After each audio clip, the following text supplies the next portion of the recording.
लगभग 10 घंटे की पूछताछ के बाद आम आदमी पार्टी के नेता और राज्यसभा से सांसद संजय सिंह को ईडी ने गिरफ्तार कर लिया है।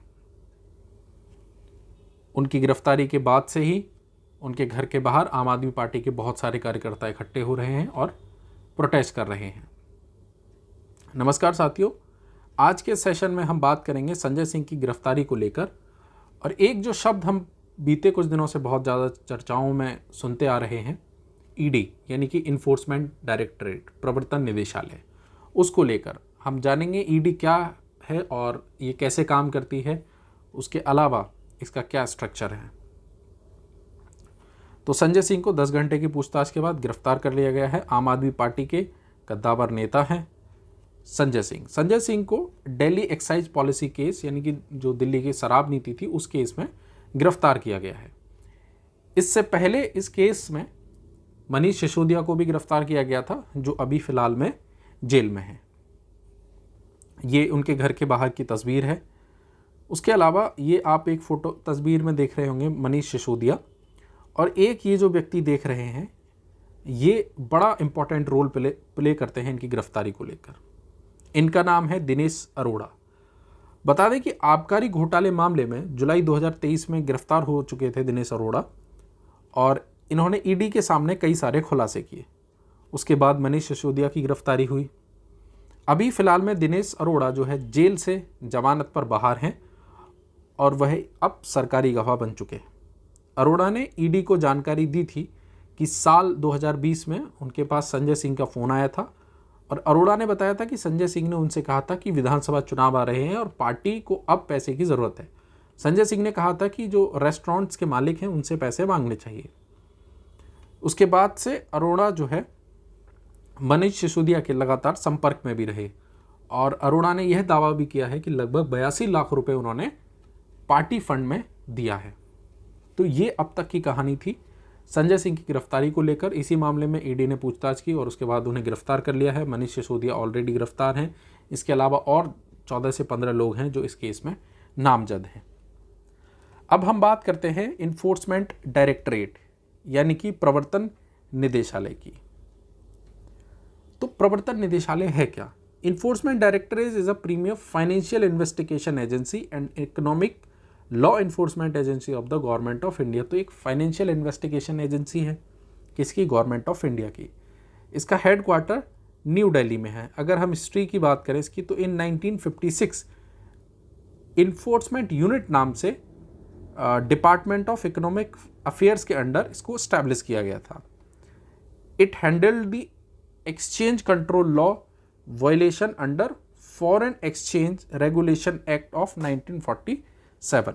तो 1947 का फॉरेन एक्सचेंज जो रेगुलेशन एक्ट है उसको हैंडल करता था।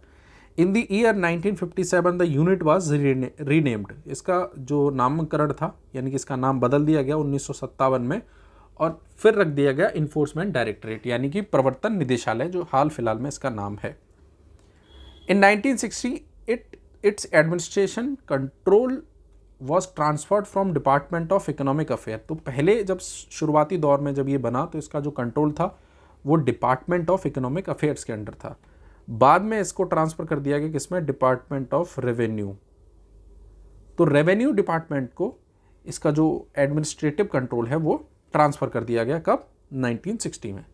तो कहाँ हेडक्वार्टर कहाँ है इन्फोर्समेंट डायरेक्टरेट का? न्यू दिल्ली में। उसके अलावा 1956 में इन्फोर्समेंट यूनिट के तौर पे इसको इस्टेब्लिश किया गया था। उसके बाद 1960 में इसके जो एडमिनिस्ट्रेटिव कंट्रोल है उसको डिपार्टमेंट ऑफ रेवेन्यू को ट्रांसफ़र कर दिया गया।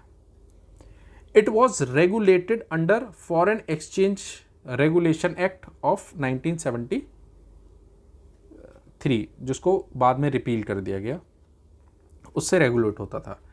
The ED currently draw it's statutory powers from 3 different act. ये अभी जो अपनी पावर्स है वो 3 डिफरेंट एक्ट हैं, वहाँ से लेता है। पहला है foreign exchange management act 1999, prevention of money laundering act 2002, और उसके बाद फ्यूजिटिव इकोनॉमिक ऑफेंडर एक्ट 2018 जो 2018 में आया था। तो ये 3 जो एक्ट हैं, foreign exchange management, money laundering और फ्यूजिटिव इकोनॉमिक ऑफेंडर एक्ट, यहाँ से ये अपनी पावर्स को ड्राइव करता है। ठीक है। इसका जो डायरेक्टर होते हैं, एक डायरेक्टर होंगे, director is the head of enforcement directorate. जो इसके जो हेड होते हैं इन्फोर्समेंट डायरेक्टरेट का, वो कौन होते हैं? डायरेक्टर होते हैं। The director is appointed in accordance with the provision of central vigilance commission act 2003।